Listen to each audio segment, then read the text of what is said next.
won't let it in, as opposed to just saying we have witnesses who say they saw you at the scene of the crime. So it depends how far the cops go. No matter what, it does trigger the balancing test, because in voluntariness you have to first have police coercion. If there's coercion, then that's weighed against your client's individual characteristics and their ability to resist. So even though lying may not get it suppressed, it carries the ball over to the court has to consider the unique characteristics of your client, and that's of course very important when you have a client who has some limitations and is subjected to coercion. Excuse me. Yeah. Could you just go back to more? Two? That one. Okay. So there's just tons of case law on this, old case law, new case law. I mean, I've just been researching this for the book. So, you know, there's quite a bit out there, but a lot of contemporary case law is not that good, and a lot of it just really, really depends on where you live. Are you guys ready for me to? No. No? Okay. In that case, Don't forget, you can email me for the outline, and you don't have to write this down. Do you mind if we look at our laptop for the outline and see if it's in the materials? it is. Oh, you know. Is the actual outline in the materials, or just the article? The article, No, we want that but one. it's got the cases at the end. We want that one. The cases or the, There's a list of cases and, okay, I don't really know which one is in there. Yeah. I mean, I've written two different articles, one for unrecorded and one for recorded. I submitted the one to her for recorded, and then I have a long outline too. okay. But like I said, I will email anybody the outline. All you have to do is email me. What's your email? It's dvishny@earthlink.net. Awesome. If Yeah. we have questions about cases, can we email you? Of course, I was going to say that at the end, but yes, I always talk to people about their cases when people email me, and, you know, I mean, it's not like I can do your case for you, but they can certainly brainstorm it with me. And, Yeah, we want you to come to it. but yeah, well, what I mean is, it's not like we can spend an 8-hour discussion time on it, but you know, You can help us. I can help you, yeah, and I can help refer you to other people, other experts, et cetera, et cetera. So yes, absolutely. Thank you. Yeah, I always respond to people, just so you guys know. I answer every email and every phone call that I get. Can you repeat your email? Huh? Can you repeat your email? Yes, dvishny, so it's my initial, dvishny, @earthlink.net. And I would prefer that people use that to the email that's going to be on that faculty sheet, which is my state of Wisconsin work email. I prefer to answer these questions on my personal email, since I'm a state employee. So, you know, okay. Here's relays of interrogators, very common in some of the old cases. Promises of leniency. Now, police are usually smart enough to not say, I promise you this. You know, we didn't write that into Benino. He never promises anything to the guy in terms of what he's actually going to get. It's implied. Clearly, a direct promise of leniency leads to suppression. Police know that. They more want to infer it in what they do. Threats of unlawful consequences to other, that's the classic, like, if you don't confess, I'm going to go arrest your mother for the marijuana. I have actually seen that in cases recently. You know, if you don't give us a confession, it was in your mom's house, we're going to go get her. A threat that's unlawful, like, you know, we're going to take your kids away, that kind of stuff. And a Miranda violation is a factor, a big factor of involuntariness. Let me talk about this case, Deja and Batista. This is Commonwealth versus Deja and Batista. It's either 04 or 05, I can't remember. Chances are very good if I have an article that this is footnoted in it on the CD. But I want to talk to you about it because it's kind of what we call read on steroids. And this is heavily where the read technique stood at this time, though I really think this case has gotten them to back off on some stuff. But, so Deja and Batista was like some guy who lived in an apartment building across from a factory, and a little while after he moved out, there was an arson and the building was burned down. There was no scientific evidence, there were no suspects. The police asked him some questions and they thought he was kind of vague about his whereabouts during the time of the fire. So of course they decided he was guilty. And they arrested him. And they interrogated him, it was not recorded. During the interrogation, they walked into the room with a thick file. This is all reported in the case. And they said, what would you say if I told you, they showed them the file had a videotape. They said, what would you say if I told you that across the street, the cameras were running, and that there's a figure on this videotape right at the time of the fire? And implied to him that it was going to be him. And they then started in with the theme development, which was kind of twofold, which was anybody would want to burn down your landlord's house because the guy was a real prick. So of course you had a good reason to want to do it. And you are an alcoholic and you need help, and you should really go to treatment. So they did not promise, but they strongly implied if he gave a confession he would get an alcohol treatment program and be back out in the streets within a year or two. Of course it was an arson, it's a much more serious case. The judge denied the motion to suppress, and the case was tried, and he was found guilty. It went to the Massachusetts Supreme Court, and they suppressed his confession as being involuntary. They also, that issue was litigated whether or not Massachusetts should have mandatory recordation of interrogation, and the Massachusetts Supreme Court said no. However, they said in all cases, if it's not recorded, the defense is entitled to a jury instruction about the lack of recording. And as a result of that case, most interrogations in the state of Massachusetts are now recorded because they don't want to get the jury instruction. This is a very good case about the whole issue of minimization, implied suggestion of leniency, and orchestrated trickery. It's a great case. You should read it. When you're litigating these cases, you should provide the judge with a copy of it. One of the things that decision noted, and so does Jarrell in Wisconsin, is this ongoing research about false confessions. And believe me, the research is ongoing. In 2006, for the very first time ever, the experts all over the United States and Europe came together for a conference on the level of research on false confessions. There were a handful of lawyers there, including myself. And papers were presented, and work is constantly going on. By the way, there's this awesome website, it's called cognitivedaily.com, that has like the latest psychological research. You should check it out, because you might easily find stuff. But there's constantly new research going on in this field. There are starting to be more experts. Even the REAP people are kind of changing their tune about stuff. But when you're litigating one of these for a motion, it's really good to file some learned treatises or file in your briefs some citations to the actual research. So when you do the motion hearing, here's some things to think about. How you're going to handle the tape. How you're going to cross the detectives. Do you want to call an interrogation expert? Do you want to call a clinical psychologist? Do you want your client to testify, and what collateral witnesses do you want? What time is it? 10:30? Oh my God, I gotta go faster. All right, so I need less storytelling. So, the transcript, I just want to tell you about these transcripts. Timing these tapes is crucial.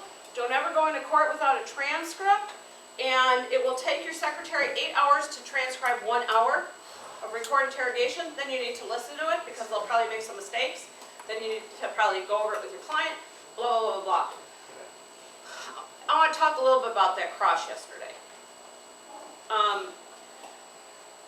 I did not make a recording of this interrogation. We just wrote a transcript out. And I didn't have to end up using it in a traditional way because the witness was admitting everything, because he knew it was written down there. But the way I handle these in court is I do my chapters for my cross, whatever I want. Then I figure out on the tape exactly what lines, if the witness doesn't give it to me, exactly what lines I'm going to use to impeach them. And then I have it marked on the tape, like from 28 minutes and 15 seconds to 29 minutes and 30 seconds, I want this. And then I use a sound editing program, and I edit them in files, and I edit the transcripts, and then I number them. Here's the number 1 recording and the number 1 transcript.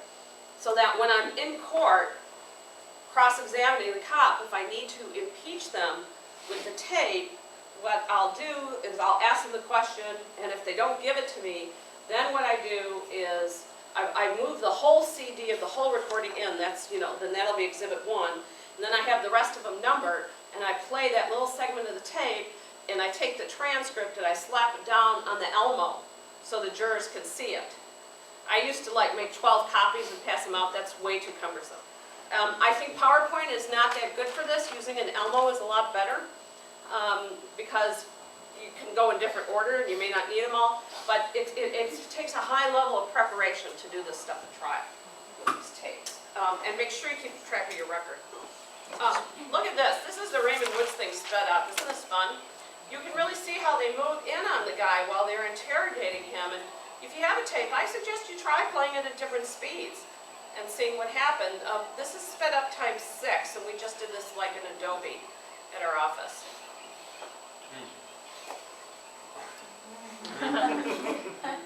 Okay, we want to educate the judge.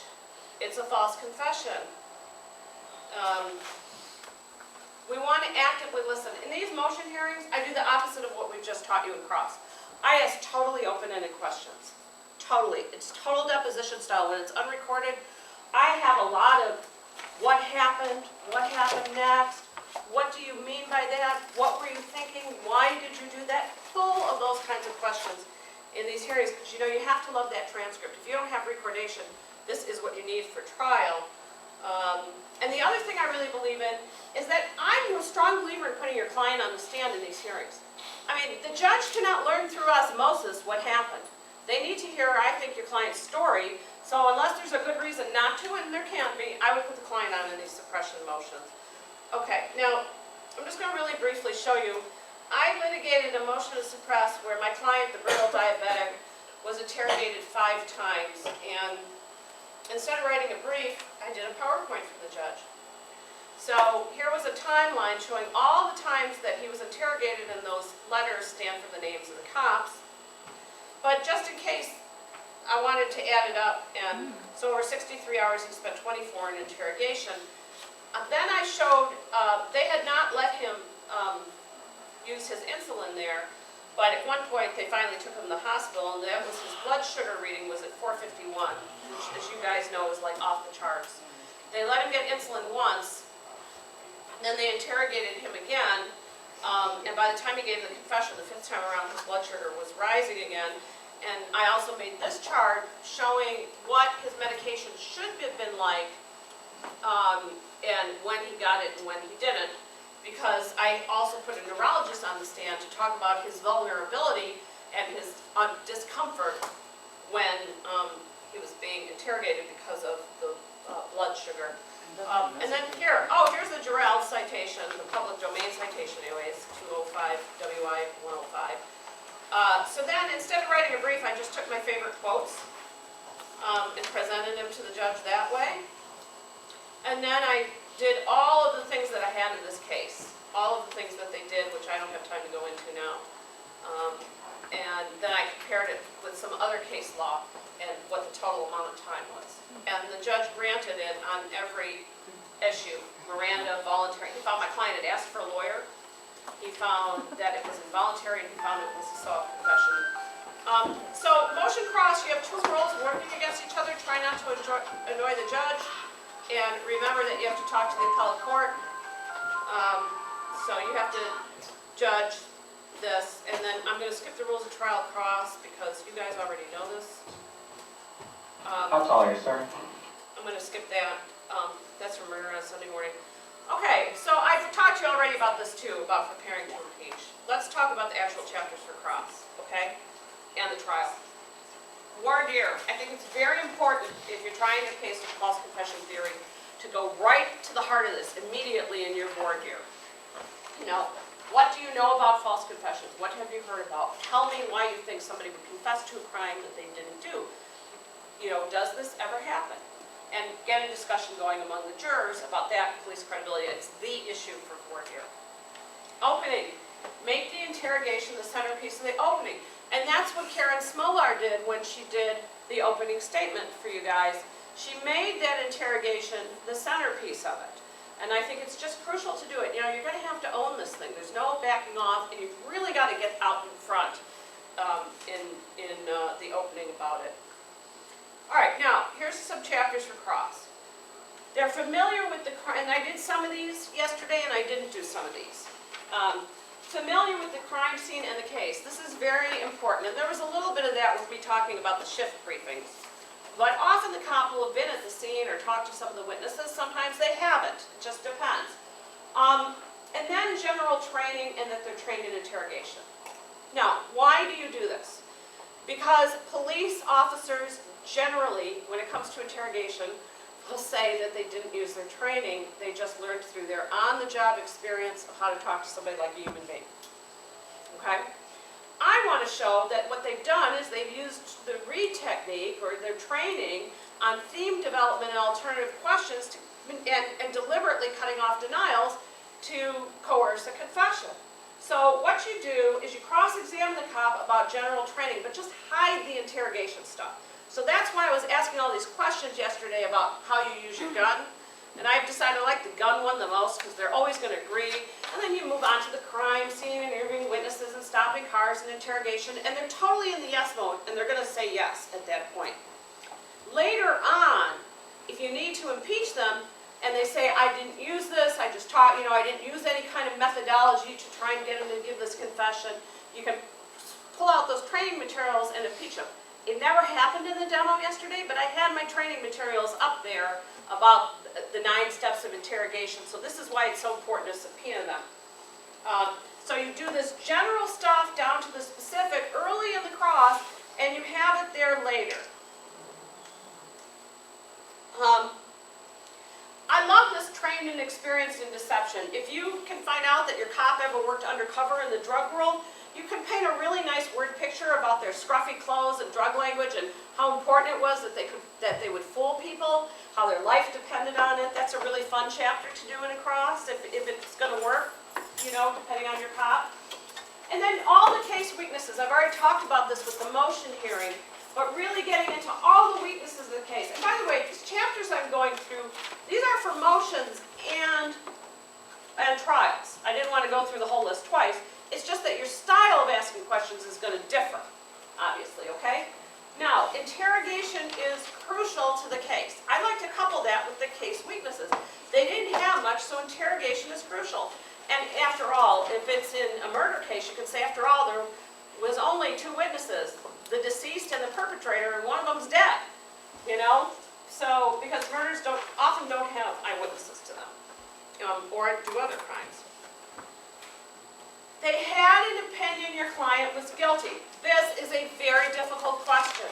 Do not ever, ever ask this if you have any evidence in your case that has been suppressed, because you will have opened the door. For example, I had a confession case where in one of the statements, my client, when he was starting to kick in, said he wanted to go to prison in Puerto Rico because he was a gang member there and his homies would all protect him in prison in Puerto Rico. He did not want to go to prison in Wisconsin where he might get beat up. The judge did not allow that in. That was redacted from the confession. I would never have asked this opinion about having an opinion he was guilty because, after all, the police are not allowed to testify about their opinions about somebody being guilty. Sometimes because that would have all come in. I would have opened the door. If, on the other hand, everything that's possibly known is coming in, and you got to think about stuff like prior records, stuff that wouldn't normally come in, then I think it's fine to ask this because you're going to show that they prejudged the interrogation. All right, here's the next one. Their purpose was to get a confession. This is where yesterday I almost fell through the floor when the witness said yes. Yeah. I'm like, what the heck? No cop is ever going to say yes to this, and I'm really sorry I didn't get a chance to demonstrate this yesterday. But here's what I would have done in the cross if he had said what every cop has ever said in any of my cases, which is, my purpose was to get the truth. And that was certainly what I was expecting. What I would have said then is, you weren't there. You didn't see the shooting happen. You haven't seen a videotape of the shooting happen.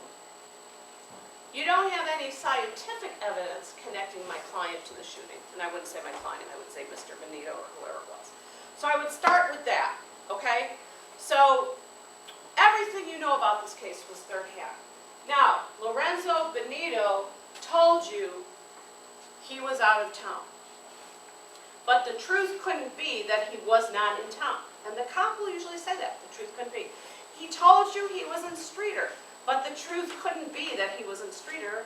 He told you he was with Luis Delgado, but the truth couldn't be he was with Luis Delgado. So in other words, take your defense, whatever it is, alibi, whatever it happens to be, trilogize it into 3, and get the cop to say that it couldn't be that, because they will agree to that, and then you can just go back and say again, so, your purpose was to get a confession. Oh no, my purpose was to get the truth.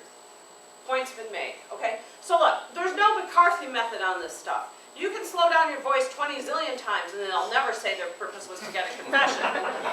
So that was just like, that's probably because like, I don't know what happened there, new problem, maybe the guy wasn't that confident about the lines, but he wasn't, supposed to say that, obviously. I mean, we don't rehearse, when we do the demos, we don't rehearse with these guys. I might say something and I'm like, I'm going to use the transcript and I have it highlighted so you can go there quickly. And I have some training materials and I just want you to know that. But just to try and put them in a position like with the real witnesses. But we do not rehearse with them. So I was truly shocked yesterday. And I was very sorry about it because I thought it could have been a little more valuable to tangle a little bit. All right, now this interview versus interrogation. I really like this because it sounds so disingenuous because the prosecutors will always, when you interviewed him, you interviewed him, you interviewed him. Okay, what's an interview? You put on your best business suit, you go look for a job. An interrogation has a different emotional meaning. And nowadays, I find them kicking into interrogation, but there are still places where they only want to say they interviewed them, slap them on with their training materials. Training materials talk about the difference between interview and interrogation, okay? Details on the Miranda warnings might be a chapter for Cross. We have measured Miranda warnings. We had a psych student in our office examine 50 interrogations and measure the speed at which the warnings were read compared to the rest of the conversation. They were all read 5 times faster than the rest of the conversation. That's no surprise. When people read things off a piece of paper, they tend to go a lot faster. So if you can do that and measure them, it's a small point, but nonetheless good. You also in a trial might want to really go through each right. I mean, the prosecutor's done it, but emphasize that your client gave up those rights. They didn't ask for a lawyer, they wanted to talk, just like an innocent person would. The physical surroundings, I demonstrated that to you yesterday, but also the police control of the environment. Expect when you do the physical surroundings for the prosecutor to get up in closing and say, well, what did they think? It was going to be the Hilton Hotel? This was a murder interrogation. So I think that's nice to kind of show the space and maybe to tape it off with the exhibit and do stuff in there if it's very small. You can use that, but don't rest your case on it, I think their control of the environment is much more important, as well as time, and you saw that demonstrated yesterday with the watch, very effective in long interrogations. I mean, I felt like that minute was never going to end up there. I was like, oh my God, huh? It really felt like it, didn't it? And even me, I'm standing up there and I'm like, my God, I want to get on with this thing, Can I cut it in 30 seconds? No. Okay. The denials and them being cut off. And remember, you have built this through your transcript, Definitely in the motion hearing. How did he deny it? How many times, How did you respond to those denials? All that kind of stuff. Special legal knowledge. This is good. They know about self-defense. They know about accident. They know about lesser includeds. They have the ability to kind of manipulate these things through their knowledge of what happened.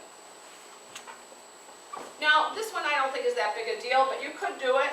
You asked him leading questions. And if you have a tape, especially with leading questions that say, well, did he go out of the right side of the car or the left, where there's just 2 choices, you can point out there was a 50% chance that your innocent client would get it right. Okay? So that can be very helpful. Opportunities for coercive conduct. This is if you don't have a tape. They'll never kick into coercion, but certainly they had the chance to. They were in private. This, I think, is really important. Your client's vulnerabilities were either not known, they didn't care, or if they knew about it, they ignored it, or maybe they exploited it. With my brittle diabetic guy, in the motion hearing, the cop testified that client told him he was diabetic, and so, you know what he said? He offered him a candy bar. This guy obviously did not know anything about blood sugar. So, probably he had seen somebody going into near a diabetic coma, where you have to have sugar, when you've had too much insulin. But he had no clue what he was doing, All right, The bait questions and the false evidence, you really want to get into that. The themes they developed, I put this in red because this is kind of the heart and soul of what goes on. When I went to the Reed School, they told people, if you take nothing else away from this, if you remember nothing else, remember about developing themes. So you want to really do a big deal out of this. There's all kinds of themes. The Reed School even has books of themes. I had those in the training material yesterday. They have them for homicides, for child sex cases, for thefts, for arsons, for armed robberies. They have themes that they suggest. You'll find them on their website. The alternative question, if they popped it. And then you want to contrast the theme development stage from the post-admission narrative. In the theme development, they're often going one way, and in the post-admission narrative, they're going another way. And the contamination that occurred. Now, this video can be watched by you if you go on YouTube and put in this words, have you ever had a cop in your face? This video was made by the family. All the writing in it is not by me. I just downloaded this straight off YouTube. Then what did you see? Saw him over, I saw Ryan over the guy. Okay, what was he going over? He was just like that, basically.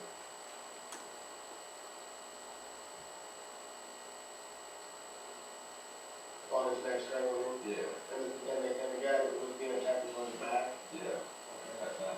Yeah, that's That sounded right.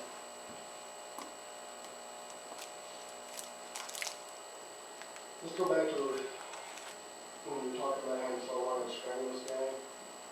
Now, we know what the guy gets strangled with. Let's try to figure out the link back there. Is it possible that you know what he was strangled with and you just didn't want to tell me? 'Cause I know. No, like, I think it was a shirt or something, Yeah, or well, I know it wasn't a shirt. like, maybe a bungee cord, or, I don't see why he had a rug in the car. Well, we know for a fact that his belt was ripped off from his pants and he was strangled with his belt. Really?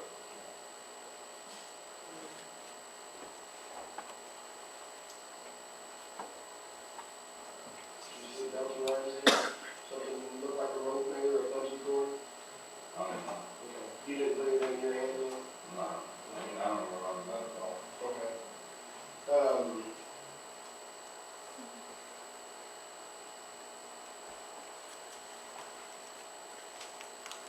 I think that's it for the tape. So, yeah, so this shit really happens, you guys. It really happens. And then you can impeach them with the training materials. You know, if you say you developed themes, you had bait questions, you developed themes, and if the cop is saying, no, I didn't do that, you know, I didn't develop theme, I was just talking to him like a human being. You know, I just told him this story about this guy who only got a couple of years in prison because I thought it was an interesting story. It had nothing to do with theme development. Boom, you got the training materials, you mark it, you show it to them. These are the training materials you received when you went to interrogation training. Remember earlier how he said he followed his training? It was important. You could build it up even way more than I did. He took notes. It was important. He learned from it. He uses it. So what happens now? He's saying, well, I don't really follow that. I do it my way. I mean, you have a win-win on your hands. If he says, yes, I followed it, and you've shown the training materials and you have this going, then you can say he used this coercive method that's highly scripted. And, you know, this was not a natural conversation. This was a plan to get a confession. You can argue that. Remember, he denied that he wanted to get his purpose was to get a confession. He kept claiming he just wanted to get a truth.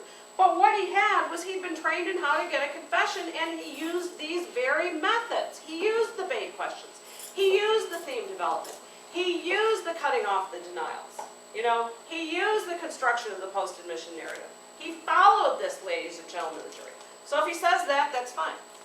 Hand the training materials, and he says, no, you know, I didn't really follow it. Okay, you have a contradiction from what he said earlier, so that's good. But the other thing you have is, in your closing argument, oh, so Detective so-and-so, Detective McMurray thinks he's better than everybody else, okay? They've developed, then you don't tell them what's in the training. They've developed these training materials over years and years of police experience, and this is how they do it right. And what does Detective McMurray does? He just goes and does it his way. He's a rogue cop. Okay? So you cannot lose in this situation. That's what I love about this. It doesn't really matter what they say. You can use it either way you're going to go. And of course, you're going to use the statements. They didn't follow up on the denials. They contaminated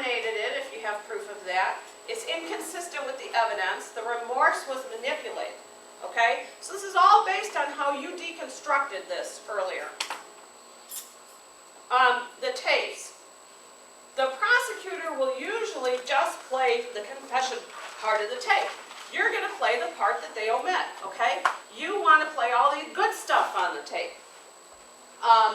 And you want to show that it's different from what the cops said on direct. They usually, you know, the prosecutor, I once had one, and I actually liked the statement my client gave because I was trying a self-defense case. And he gave a pretty good statement to the police, but of course he never said, I thought I was about to die. He didn't say like the magic word. And so they thought it was like some kind of a confession. Well, the cop got on the stand and he relayed the whole thing kind of backwards about what the guy said and made it sound like my client had changed his story between a break that they took. So I played the tape for the jury, and after I cross-examined the cop about it, he got the whole thing wrong, and I just played the tape and showed it was different. He really did say this. He just didn't use police language when he said it wasn't self-defense. He was honest. He was truthful. So you can contrast. Like you can contrast in this case. The written report is so different than that tape, right? And you want to show all of these things, the language, you know, the contamination, the coercion. I mean, these tapes are really great. Obviously, you're going to get a lot of tapes that are not going to be helpful to you. But you will get real gems there sometime. So. I asked him if he did it, and he said, I shot the clerk. I asked him again, and again he said, I shot the clerk. Your Honor, no further questions. Okay, so you're going to impeach with the tape, right? In that fabulous movie. I mean, can you not use My Cousin Vinny in any lecture about the law on any subject? When'd you shoot him? What? At what point did you shoot the clerk? I shot the clerk. Yes, when did you shoot him? I shot the clerk. Hey, Dean, we need you out here. I'm in the middle of a damn confession here. Whoa! Wait! Okay, so you're going to do all that good stuff. And another thing that you have is the investigation ended. And I want to tell you that because of false confessions, the Reed people actually are testifying in some false confession cases now, particularly for plaintiffs' lawyers. But they have some really good stuff on their website about how to make sure you don't get a false confession, to make sure you never contaminate it. And they talk about how you have to get what's called dependent and independent evidence. Dependent means only the real perpetrator would know this, and that it should, you know, the cop will know it, but it's got to be withheld from the subject when they give their post-admission narrative. It's got to be withheld because they've got to bring out some details that are not just the kind of things that you would guess at. Like, here's an example in Benito of guessing, throwing the gun down a sewer. I mean, that's just a guess, you know. Cop didn't think the lake thing was too believable, and it's really not in the geography of where the lake would be and how the guy had to get back to Pilsen. It's not believable at all. So, you know, he says, I don't think you put it in the lake. He says, okay, sewer.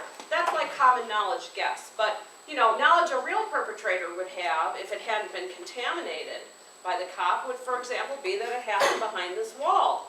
You know, if that hadn't been in the media, if those details were withheld. Okay? So there's got to be some knowledge like that. And then they have what they call independent, which means they then take these facts and they go out and they keep investigating the case. They go out and research it and they corroborate what the person told them. And that, the Reed people say that's very important too. But you know, in a lot of cases it doesn't happen. The cops get a confession and that's it. The investigation ended, the case closed. This is a great, great point for cross-examination. And jury closing, show the jury how it really happened. Play it out, reenact it. You guys, those of you who have been here, have fun next week doing that, because I think it's just a great thing to do. But what I want to say most of all is that I think that this, being a true believer, is so much the key to being a really good criminal defense lawyer. You know, there's this incredible thing that happens to us. I want to tell you guys, I have tried confessions, false confession cases, where my client has told me that they've done the crime. I happen to have tried several of them. I had no other theory of defense. They had a shitload of evidence in these cases. You know, I couldn't think of any other way to try the case. Obviously, my client could not take the stand. I have actually tried these cases, and by day 2 of the trial, I'm thinking, well, he didn't really do that shooting. There's a name for that. Did any of you guys know the name?